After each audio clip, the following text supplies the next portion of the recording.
Welcome to That Dopamine Channel.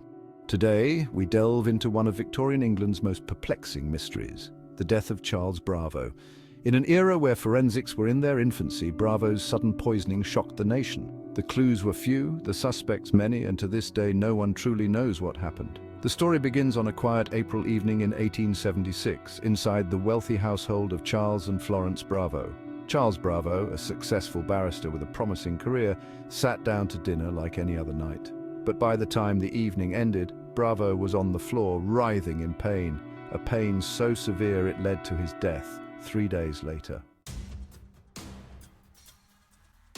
The agony that Bravo suffered is beyond words. Those who witnessed his final days spoke of intense symptoms, his body convulsing, violent vomiting, and an unending thirst.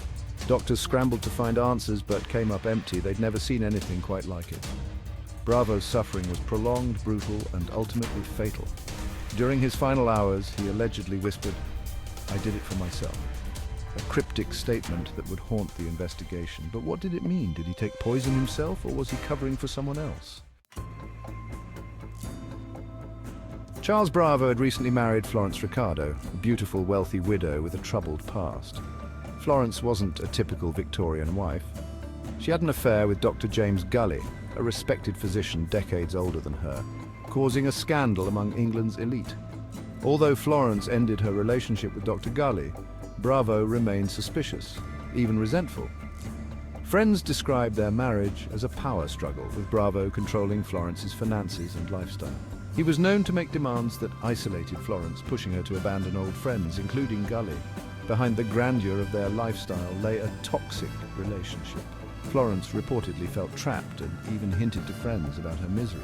But would that misery lead to murder? As the investigation unfolded, doctors discovered that Bravo's symptoms matched those of antimony poisoning, a poison found in products like tartar emetic, commonly used as a medication. Antimony's effects were torturous, causing dehydration, muscle spasms, and a slow, agonizing death. But here's where it gets tricky. Antimony was accessible in Victorian households, and it was used medicinally, so this poison could have easily been hidden in Bravo's food or drink. But how did it get there?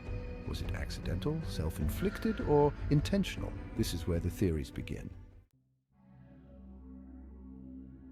The first theory is that Bravo poisoned himself, either deliberately or accidentally. As a barrister, Bravo was known for his ambition and confidence, but also for his impulsive behavior.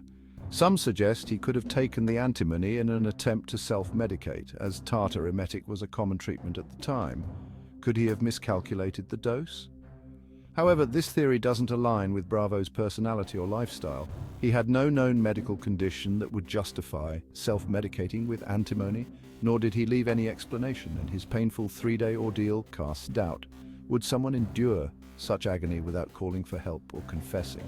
The second theory is that Florence, his wife, poisoned him. Florence was no stranger to scandal and independence. Marrying Bravo had financially constrained her, and his jealousy over her former lover, Dr. Gully, only added to the tension.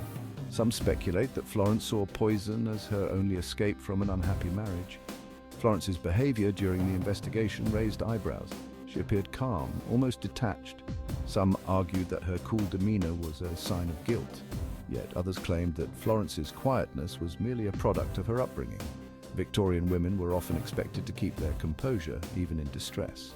Finally, we come to Jane Cox, the loyal housemaid. Jane had worked for Florence for years, following her from one household to another. She was deeply devoted and protective of her employer, and some believe that Jane poisoned Bravo to free Florence from an unhappy marriage. Jane's loyalty was unquestionable, and in Victorian times housemaids had access to the household's most private spaces. But did her loyalty drive her to murder? And if so, why didn't Florence speak up for her? Jane maintained her innocence, and no direct evidence ever connected her to the poison.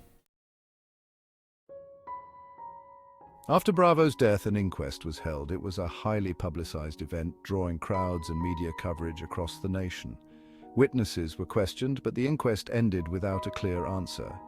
Florence and Jane's reputations were dragged through the mud, with the public labeling them as potential murderesses. In the end, the inquest concluded that Bravo was willfully murdered by a person or persons unknown.